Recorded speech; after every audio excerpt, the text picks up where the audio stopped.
ourselves to do it. The first few times are difficult, but then you start getting used to it slowly. It's not such a big problem, really. Do you think it is worth all the effort? Yes, most definitely it is. Yes, it is. I mean, the children learn much happier, and I'm a happier teacher too. So, in the long run, it's definitely worth it. A second essential consideration is, what challenges does this task offer to the class? Who would perceive the sequential aspect of this exercise as a hurdle? Who would feel challenged when targeting confluence? Who are those learners with high precision who would be reluctant to acknowledge the writing in brief instruction? The teacher needs to have the class profile at hand from the planning stage, so that her lesson is targeted to this specific audience. The class profile gives you at a glance the spread of the scores in each learning pattern, and you can identify which individual students do not fall in the average range. Yet, one needs to take into consideration the individual learning combinations. If we were to analyze this particular class profile, we would see that the predominant pattern is precision, at an average of 23.4, with only 2 students avoiding this pattern. I did, and my cousin, and I'm trying to draw her dog, and I'm trying to draw me here. Okay, Joanna? And over here, I wrote, this is my cousin. And my cousin, I drew her big, and now I'm going to draw her dog small, and I'm going to draw, obviously, myself smaller, because she is 16. And what have you drawn? I just read and I didn't draw. Because once I was going with my neighbor to see our kittens, and we were playing outside to wait for our neighbor because she knows how to drive her car, and we spent the 3 hours and we didn't go after, so I wasted a lot of time with my neighbor. This is closely followed by a sequence with an average of 23. Tell me, Leah. What date was it, Saturday? Well, Saturday was the 28th of May. Tell me, Gabrielle. Can we write in pencil? You can write whatever you like. Tell me, Sarah. The date, no, the date not of today, the date of when your event happened. So what are you going to talk about? Well, I went to Masquerade. Okay, when did you go to Masquerade? Yesterday. Okay, so you write the date of Saturday. All right? Yes. The majority of the students use this pattern when needed. At a glance, there is a number of students that uses the technical pattern first, while there is an almost equal number of students that avoid it. The biggest spread can be noted in the use of confluence pattern, where no concentration of similar use of this pattern can be observed. The teacher's scores tend to be incongruent with the class sequential, precise and confluent average. Therefore, in her planning and delivery of the lesson, Ms. Fennec has to keep in mind which patterns to stretch and restrain so that she can communicate better with her learners. Okay, so I have a problem. Okay, and you're going to help me solve my problem. I learn like Zrinji, and I have to do work where Fina is strongest. What am I going to do? I don't have anybody to help me. What can I do? Hazel is going to tell us. We can join them together and then stretch them, and you can start writing what you imagine you're doing. Okay, so Hazel said, I learn like Zrinji, but does it mean that Faru and Fina and Jero don't exist in me? I don't have anything. No, I have a bit, eh? So Hazel told me, okay, use that little bit. And then use Zrinji, the imagination, and we stretch it, and we'll manage to do it. Back in the classroom, the teacher needs to communicate these considerations with the learners.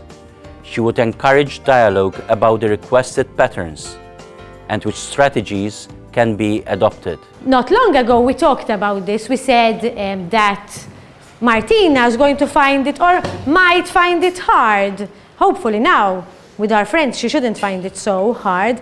But what can Martina do?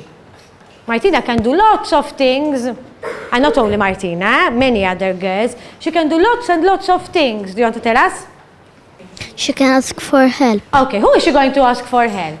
Those who have precision. High precision. And why is she going to ask? She can ask you for help. Why is she going to ask you to help her? Because the precision is fine and she writes a lot. And she can write a lot. She's good at writing. So Martina can ask for help. She can ask somebody to help her. True or not? What else can she do? Gabriella, do you have another idea? Fina. Fina's going to help us do the story, eh? I have seen the power cards on the desks of the students. How do the students use the power cards? The students use the power cards. They're very free to use them, basically, as they want. We build them to help the children themselves, especially to help the whole class know what everybody else's pattern is. And they use it in that way to show each other what, like, this is my high is sequential, so I can help you in this task, or I need help in this task. And it's like a visual proof that that's the way they learn. At this point, the individual learners surely aren't faced with a dead end, where their own learning patterns are hindering their process. Instead, their learning combination is looked at as a strong point from where to start. Learners are looking at different options which can help them find a way through a particular task. How difficult was it for the students to get used to the characters and their own learning patterns? To be very honest, I thought it would be difficult. When I was doing the Let Me Learn course, I thought this is another theory which is not going to work. But I was really amazed because they picked up the patterns, and the soft toys really, really helped them. They know the words, they know what the words mean, they applied them to their learning. So really and truly, it wasn't difficult at all. In comparison to these children's learning experiences prior to the implementation of the Let Me Learn process, they are now equipped with a specific language and strategies. This helps them to see themselves as learners in a more positive light. That is, they feel they are overcoming their limits. Moreover, they are acquiring the necessary skills to analyze the particular task, identify their own and their peers' strengths and needs, and tackle it according to their particular patterns. We can use Ringy too.